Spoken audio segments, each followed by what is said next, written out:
Assalamualaikum warahmatullahi wabarakatuh teman-teman. Gimana kabarnya? Semoga semuanya dalam keadaan baik-baik saja dan sehat ya, amin. Hari ini aku mau share kegiatan aku lagi, tapi ini ada sedikit tips gimana caranya beres-beres satset. Jadi tonton sampai habis dan jangan lupa klik tombol subscribe-nya ya. Jadi ya teman-teman, kita tuh setiap hari itu beres-beres, masak, ngurus anak, ngurus suami. Kadang tuh waktu 24 jam itu kurang. Ngerasa gitu nggak? Jadi kita harus memanfaatkan waktu dengan tepat dan efektif. Aku sampai sekarang ini juga masih belajar ya untuk mengatur waktu sehari-hari. Tapi setidaknya sekarang itu lebih bisa uh, membagi waktu dengan baik, insya Allah. Jadi sebelum kita itu melakukan aktivitas, biasanya kita tunaikan dulu haknya Allah gitu. Hak Allah itu bisa jadi sholat subuh, mengaji, terus menghafal walaupun hanya satu ayat, dua ayat, atau satu baris. Itu yang pertama itu adalah menunaikan hak Allah menurut aku. Karena dengan menunaikan hak Allah di pagi hari, itu rasanya menjalani hari itu lebih kuat, dan itu adalah kekuatan aku ya sebelum memulai aktivitas. Jadi kalau habis sholat subuh itu usahakan tuh sebelum sholat subuh itu ada sholat sunnah, terus zikir pagi, ngaji walaupun hanya satu lembar, tapi insya Allah kalau istiqomah walaupun hanya satu ayat juga nggak apa-apa, yang penting tuh istiqomah setiap hari seperti itu gitu. Insya Allah itu hari-hari kita tuh lebih kuat ya. Jadi yang pertama menurut aku itu tunaikan hak Allah dulu. Allah dulu lah yang pertama kali kita lakukan sebelum memulai aktivitas. Setelah itu, setelah ibadah selesai, kita itu bisa pagi hari itu yang pertama aku lakukan adalah mematikan handphone. Kenapa? Karena HP itu lumayan membuang waktu kita di pagi hari. Nah, selanjutnya biasanya itu aku dengerin murotal.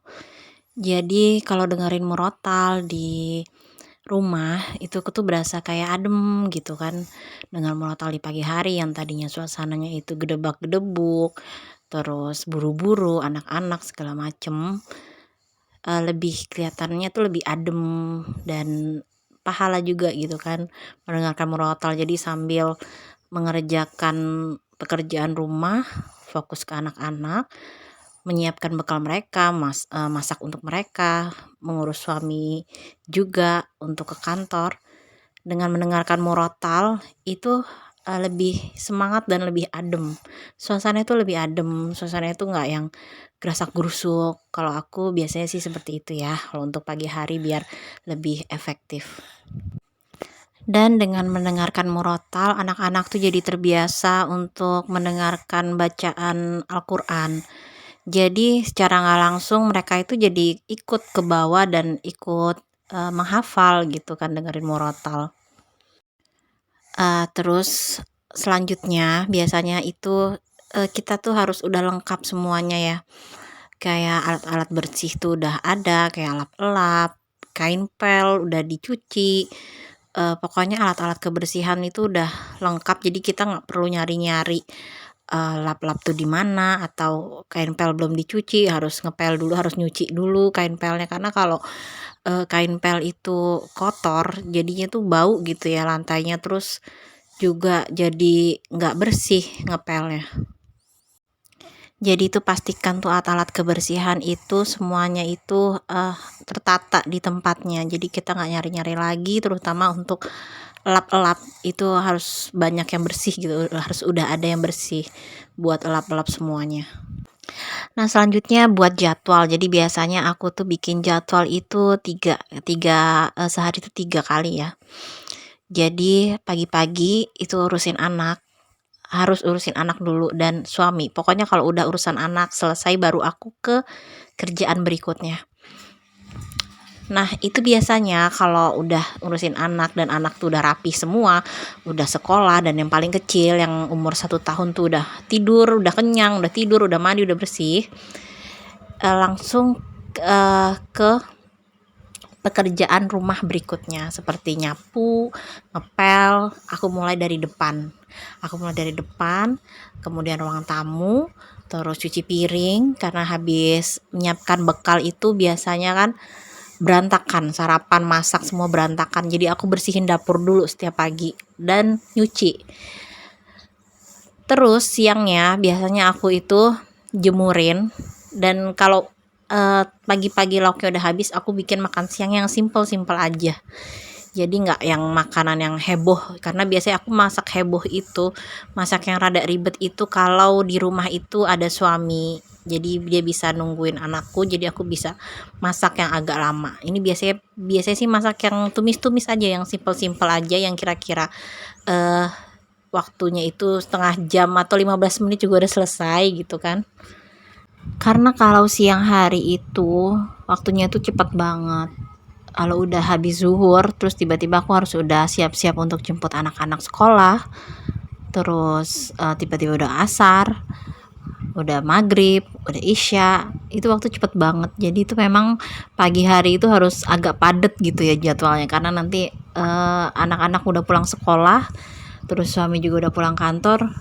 Kita harus mencurahkan perhatian kita ke mereka lagi. Jadi pekerjaan rumahnya itu memang lebih produktifnya itu dikerjakan di pagi hari. Maka itu kalau pagi harinya kita males-malesan, biasanya aku tuh jadi siang ke sorenya itu gerasak gerusuk, gerabak gerubuk. Karena kan kita tuh pengennya pulang sekolah anak-anak dan suami udah pulang kerja tuh rumah itu udah rapi, udah bersih, makanan sudah tersedia. Jadi mereka itu betah gitu untuk di rumah, suami juga betah untuk di rumah gitu kan. Kalau ngelihat rumahnya berantakan terus walaupun punya anak banyak, memang pasti bersih-bersihnya itu cuma sebentar gitu ya, rapihnya tuh cuma sebentar. Tapi kalau rutin dikerjakan setiap hari sih insya Allah nggak terlalu berantakan banget gitu loh. Jadi memang harus niat dan hempaskan rasa malas.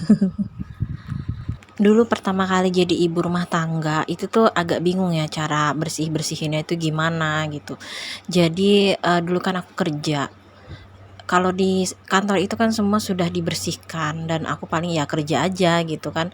Atur jadwal juga sesuai dengan peraturan di kantor. Jadi aku udah nggak pusing mikirin untuk aturan-aturan yang harus aku terapkan di kantor. Nah, kalau di rumah ini kan aturan semuanya yang menerapkan tuh kita gitu. Jadi waktu awal-awal tuh bener-bener mainan itu dari depan sampai belakang itu tersebar kemana-mana dan itu suka sakit kalau diinjak. Jadi sekarang itu aku atur untuk mainan-mainan tidak terlalu banyak. Jadi kalau yang udah patah atau yang udah setidaknya sudah tidak dipakai lagi, tidak dimainkan lagi oleh anak-anak, aku biasanya tuh kasih ke orang atau aku buang kalau yang udah rusak.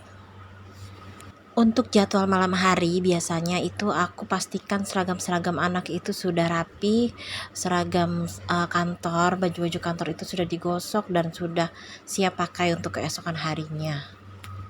Nah, selanjutnya biar bersih-bersihnya itu lebih efektif, lebih tepat gitu. Biasanya itu tempatkan barang-barang itu ada rumahnya. Jadi kayak mainan ada tempatnya, kaos kaki yang sering hilang satu ya. Itu tuh masalah banget ya kalau kaos kaki hilang satu. Jadi ditaruh di tempatnya. Aku beli yang sekat-sekat gitu, yang untuk tempat kaos kaki itu sangat-sangat membantu untuk meminimalisir kehilangan kaos kaki sebelah. Selain tempat kaos kaki juga harus diperhatikan yang kecil-kecil seperti gunting kuku atau sisir atau ikat rambut, peniti. Itu semua harus ada tempatnya karena untuk mempermudah kita mencari, dan kalau anak-anak cari itu nggak usah pakai teriak-teriak, bunda ini di mana, itu di mana, atau suami juga mudah untuk mencarinya. Kemudian kurangi barang-barang yang tidak perlu, seperti misalnya pakaian yang terlalu banyak, atau perabotan yang terlalu banyak, piring yang terlalu banyak. Jadi biasanya itu pakaian-pakaian ditumpukan yang paling bawah. Kalau sudah 3 bulan tidak dipakai, itu tandanya kita tidak memerlukan pakaian itu. Jadi pakaian itu bisa kita kasih ke orang atau ke orang yang membutuhkan. Pokoknya itu pakaian sudah tidak boleh ada di lemari karena itu tidak kita pakai. Jadi barang itu kan semua ada hisapnya ya teman-teman. Sebisa mungkin itu kita pakai barang yang memang ada manfaatnya untuk kita sehari-hari. Tupperware, terus barang-barang gratisan kayak beli sabun dapat piring, dapat gelas cantik atau dapat payung cantik, itu nggak terasa akan numpuk gitu. Dan kalau udah numpuk itu akan PR juga untuk kita untuk ngebersihinnya. Jadi lebih baik kita kasih ke orang yang membutuhkan, yang memang sangat membutuhkan barang tersebut. Insya Allah kita masih punya kan ya bun ya, barang-barang yang memang setiap hari kita pakai, dan lebih baik kita pakai barang-barang yang memang kita beli karena kita tuh suka. Kayak dulu kita misalnya suka temanya itu piringnya itu yang polos, yang atau yang shabby atau yang ada bunga-bunga. Kita pakai yang itu karena kan kita udah beli gitu kan barang itu. Jangan disayang-sayang disimpan, nanti aja kalau keluar ada tamu. Ya udah kita pakai itu aja gitu setiap hari. Nggak apa-apa kalau emang harus pecah atau kenapa gitu. Ya itu qadarullah, nanti kita bisa beli lagi. Tetapnya ya bun, kita harus bertanggung jawab atas apa yang kita punya di dunia ini nanti. Jadi sebisa mungkin barang-barang yang kita pakai itu setiap hari itu ada manfaatnya untuk kita. Jadi kalau dirutinkan decluttering 1 bulan sekali, pilih-pilih barang yang tidak kita pakai lagi, insya Allah itu rumah tuh rasa plong dan kita tuh lebih gampang untuk membersihkannya, nggak pusing gitu loh bun. Kalau ada tambahan lagi silahkan tulis di komentar ya. Alhamdulillah kira-kira begitu ya sharing dari aku. Mudah-mudahan ada yang bisa diambil manfaatnya dan menambah semangat teman-teman di rumah. Dan ini aku mau masak untuk makan malam. Jadi ini tuh cemplung-cemplung udaranya tuh hujan dan dingin. Jadi makanan kayak gini tuh enak banget buat menghangatkan badan. Dan itu benar-benar cemplung-cemplung karena aku memang masaknya tuh ya cemplung-cemplung aja. Itu cuma pakai saus tiram, kecap asin, bawang bombay, bawang putih, udah kayak gitu aja, dan kaldu udang. Nggak ada tambah-tambahan bumbu yang lain, paling ya halawa lagi.